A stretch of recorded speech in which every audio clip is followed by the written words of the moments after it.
it's Erin with 2 R's, and I'm already at work, so you can't ride to work with me. Sorry, I forgot to pick you up. I won't forget next time, okay? I promise. Promise. Pinky square. Pinky square. Pinky square! Okay. So yeah, that's a promise. Yeah, promising you. But anyway, I'm Erin with 2Rs. Thank you for chilling with me before I walk into this building. Gotta gird my loins is basically what I'm doing today. It is a Wednesday. Wednesday is my longest day in the classroom. I have one 30-minute lunch, and that is my only break. I spend 7 hours, it's just children, back to back. Okay, my classes are packed, and today's classes are typically challenging because they just have tons of energy, and I mean, you know, 14-year-olds typically have tons of energy. I don't remember having this much energy at 14, or 16, or 18, or 20, or 25, or 26, or 30, or now. So, but that brings me to my topic. I wanted to talk about the 10-year challenge. So every year, I guess everybody does this 10-year challenge, and I think I did maybe 2 years ago. I was like, yeah, 10-year challenge, and I was just like, all right, well, I'm done with this, because you could literally just type in 2011 and see on my Facebook. Hey, just a note. So when I was recording this video, I was talking about 2011 and 2021. Do you know what year it is? It's 2022. You know who doesn't know that? Obviously me. But I'm going to go ahead and post this video because I am proud that I actually talked about a trip that I went on and included pictures. So enjoy.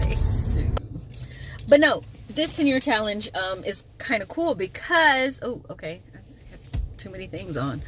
Okay, all right. This is really cool because 2011 is my first time that I took an international trip without my family.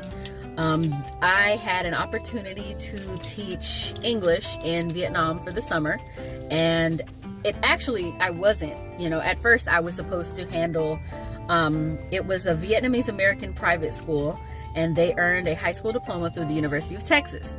I didn't work at the University of Texas, but there were ties to my school district, to Vietnam, and so there was, a group of students that would come to the U.S. and they would practice their English here, and so I was just supposed to handle the U.S. side, and I just was supposed to make I made a brochure for the host families because they were hosted at different family houses, and these kids were great. Gosh, it was really 10 years ago, so they're all grown. I think one is married, one's in a committed relationship.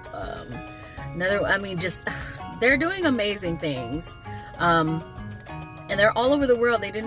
Some of them stayed in Vietnam, some of them moved around, some of them are just, living life like it's golden, and congratulations to them if they happen to be listening.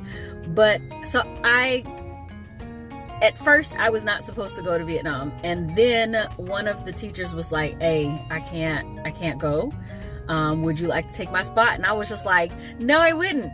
Wait, what the heck am I saying? Yes, I would. So I had the opportunity. I taught, basically it was an ESL class there, and then the other class was like teaching English 1. So they were 9th graders, so they should all be like 24 now, 20, their early 20s, early to mid 20s. And that was really fun. If you've never been to Vietnam, I would recommend going. Most people are just like, Vietnam, and we think of like the war. So now I get to say things like back in Nam, but not like the war, just the summer. And it was great. It was really great. I got I just had a lot of fun. And so 2011 was like this really big up and down year. It was right before I left. My great grandfather had passed away. And it was just, I don't know that we were shocked necessarily, but at the same time we were shocked. He was just getting ready for church, and I think it was a heart attack that took him, and that was it. And so while the students were flying from Vietnam to the US, we were driving to Louisiana for the funeral arrangements and to help out, you know. So that was that. So it was like this big down and then a big up, and then I tell everybody I've been tired since 2011, and that's really why. Like, my first international trip was really stressful, because I had, you know how you leave the country. Like, I have been to Mexico with my family, and it was at a time that you actually didn't even need a passport to get into Mexico. I'll tell you how long ago that was. We just drove across the border, went shopping, had some food, and they were like, do you have anything to declare? We were like, no. And they were like, all right, bye. You know, like, and now that's not how it is at the border of Texas and Mexico. Like, you need to have your passport or your birth certificate so you can get back in.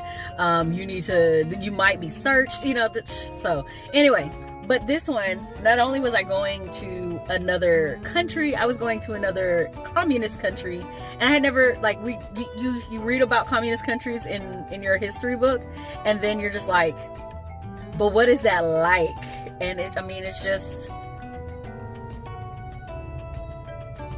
it wasn't, it was different. It was different, but anyway, I'm going to put some pictures in here. I don't have any video to share because it was, 2011.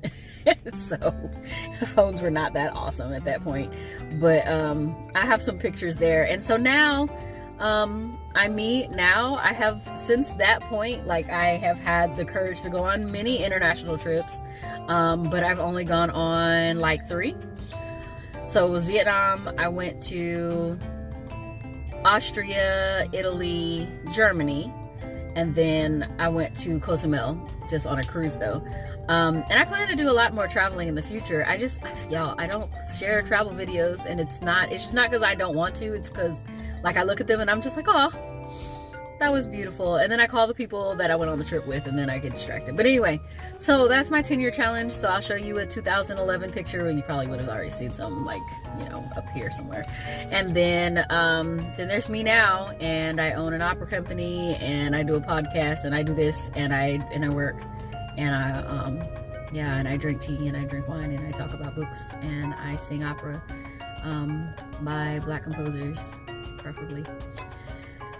But not always. But anyway, that's 10-year challenge. I thought about posting pictures, but on like my social media and stuff like that, I felt like talking about it because it's the good old days. Everybody talking about the good old days. The way we were. Okay, that's not what I'm going to do. But thank you for listening to my 10-year challenge. And did you have a glow up? What's different from you 10 years ago and now? Were you a baby then and now you're an adult? Because for some people, my former students, they're like, 10 years. I'm like, so you were a baby and you're still a baby. But thanks for listening to my 10-year challenge. And if you like this video, like it. If you don't like this video, keep it to yourself. Did you have a 10-year glow up? Did something really major change in your 10 years? Let me know in the comments. And until next time, bye.